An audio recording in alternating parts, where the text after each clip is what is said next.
Good morning, guys. Hey, I want to take just a couple of minutes to speak directly to you as managers and leaders here at the firm. I don't know what you were doing this morning at 5:30, but as is my custom, I was out taking a run and I was thinking about you. My morning time is most often my time of meditation, time to think, time to pray. And on that run, I strategize, I think. And this morning from 5:30 to 6, I was thinking specifically about you. I want you to know how much I am contending for you and with you as we approach a pretty monumental experience in our firm. We're about to undergo and we are about to lead the firm through a defining moment. And I don't mean moment as in it's going to be momentary. It's actually going to be days, weeks, and probably the reverberations, months from what we're about to go through. This is a defining experience for our firm. And I dare say it will be a defining moment for you and I personally and professionally. But who's to say that we have to go through these defining experiences and this one that's going to be tough? And it has to be negative. It can actually be catalytic to our growth as a firm and as professionals. I shared with you briefly in the State of the Company meeting with the greatest seminar on earth about some of my failures. Let me give you a little backstory to a few of those. When I talked to you about getting fired from Avco Financial Services, again, I had gotten promoted very quickly, and when I'd been promoted, my regional manager said, "Hey, I'm going to come in at the end of every month and spend the last week of the month going through the books and helping you close out the month." Because what got me there were other strengths.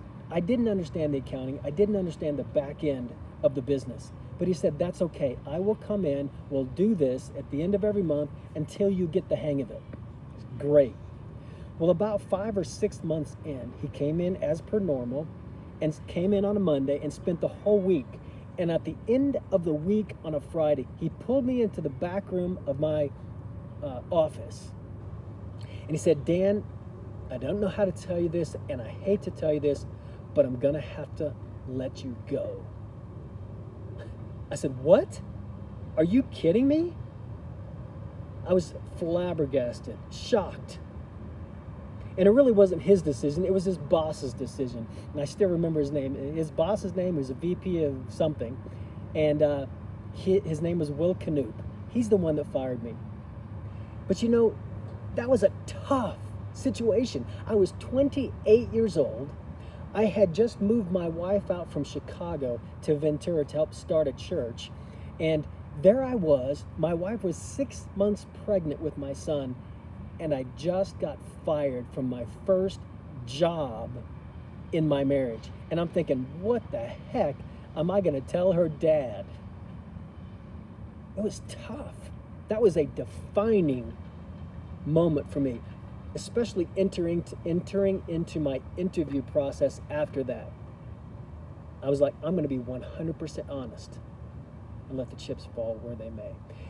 I remember the second experience, being in the ministry for 10 years and then having that conversation that, time to move on.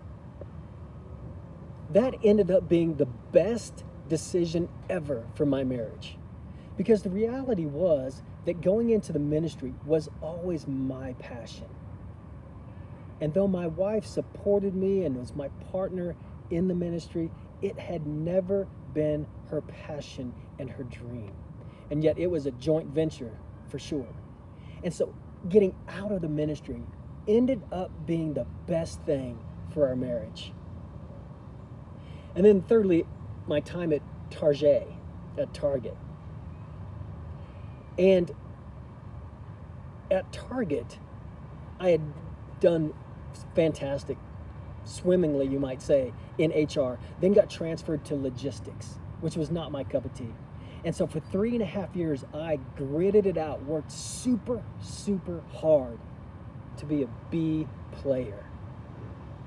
And so finally, after 3.5 years of blood, sweat, and tears just to be a B player, stepped away, and went back into human resources, which is where I am today.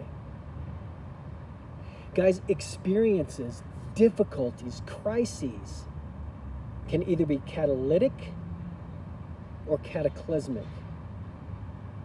Catalytic or catastrophic. The choice is ours. I remember lastly reading in the book Jim Collins' Good to Great about the Stockdale paradox. James Stockdale was an admiral in the Vietnam War, and he became a POW. And Jim Collins interviewed him years later, asking him, how did you get through such an incredibly difficult time? And basically, Stockdale's answer was this: I never lost faith that I would get through this traumatic experience, and in fact come out on top. Never doubted it, never lost faith. And I knew that it would be a defining moment in my life, and so I embraced it and never regretted it. But at the same time, I also faced the facts head on. I am a POW. I do not know when I will get out, and these are the hard, gruesome facts. That's the paradox. Faith in the future while facing the hard truth. Guys, I am asking you to have faith in our future as a firm, faith in our leadership as an ELT, faith in our leadership as a management team, and yet face the facts. This will be difficult. You may see some of your best friends end up departing from the company.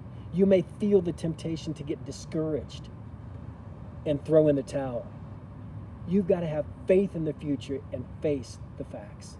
Guys, I encourage you, take your clarity breaks. Get in touch with your why. Decide who you're going to be. And then take that clarity break again and again and again. Reinforce it. Your team needs it from you. Those that will stay and those that will go. And the firm's future needs it from you. We have a great future. And this is a defining moment for us.